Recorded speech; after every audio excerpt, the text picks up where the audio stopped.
Excuse me, sir. Question for you. How old were you when you made your first million?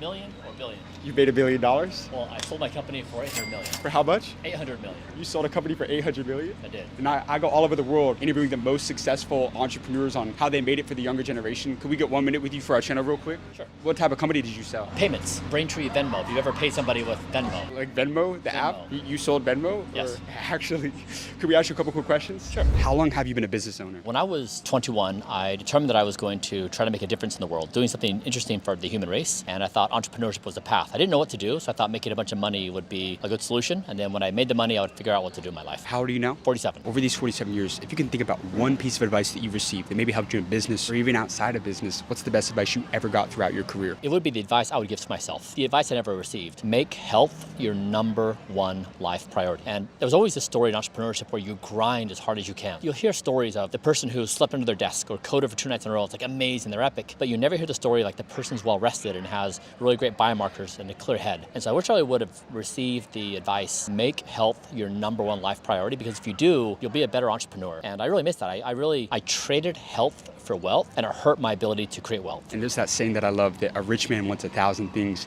but a sick man only wants one thing, and that's their health. Let me ask you this. What is your most controversial opinion about health that a lot of people may disagree with you on? Something that is normalized in society. What's your most controversial opinion about health in today's world? That we are the first generation that won't die.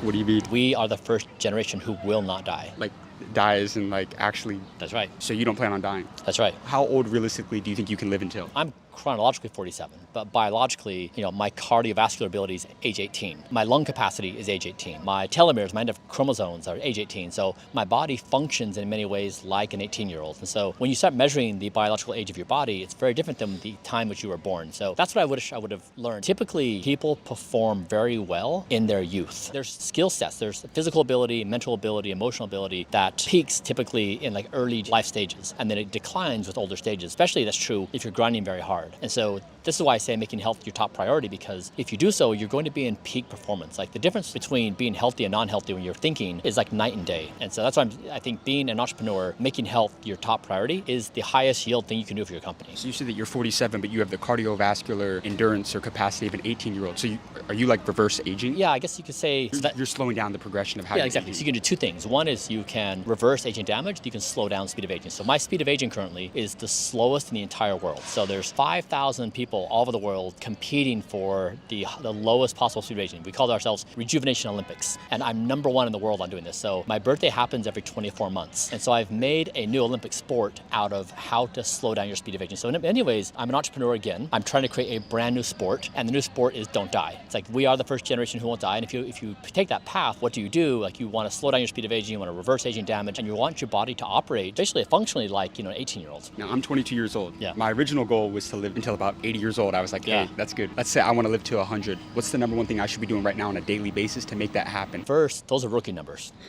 100? Yeah, seriously. So the ambition we can have as a species right now, there's no reason why we couldn't think in the hundreds or even thousands of years. If you just look at the speed at which AI is improving and medical advancements that are coming, over the coming decades, we'll be able to extend our lifespans. Like for example, like right now, my birthday happens every 2 years. I've slowed down my speed of aging. That buys us a lot of time to find a lot of advancements to extend life further and further. And so I'd say for you, the 3 things I would say is sleep is your #1 life priority. Nothing's more important than sleep. That's incredible. Do you think America's trying to kill us?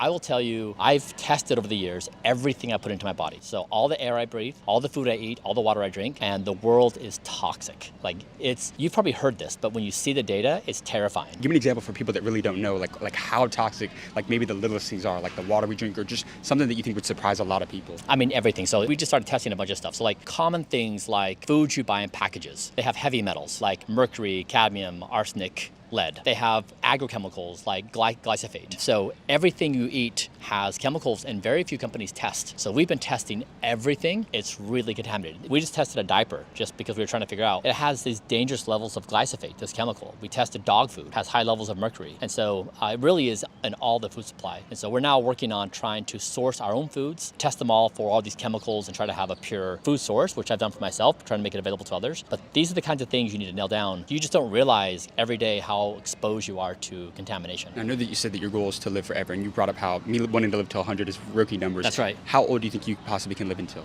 Give me a number, an estimate. I don't think we'll die. You don't think you will die? No, I mean, on the time spans which our minds can comprehend, right now, Earth has existed for 3.4 billion years or more. Yeah. We think of our lifespans on 70 years, Right. like thereabouts. Why? Like, why couldn't it be a few hundred? Biology already has a few immortal species. So we know biology can achieve immortality. We just have to take from one species over to our species. So it can be done. It's not like we're talking about trying to exceed the speed of light, Right. where it's like a major physics problem. So it can be done. That's why I'm saying that there's no reason why we should have some kind of tempered expectations or ambitions. Right. You got amazing advice. Thank you so much for your time. Thanks. I appreciate that. Yeah. Arch,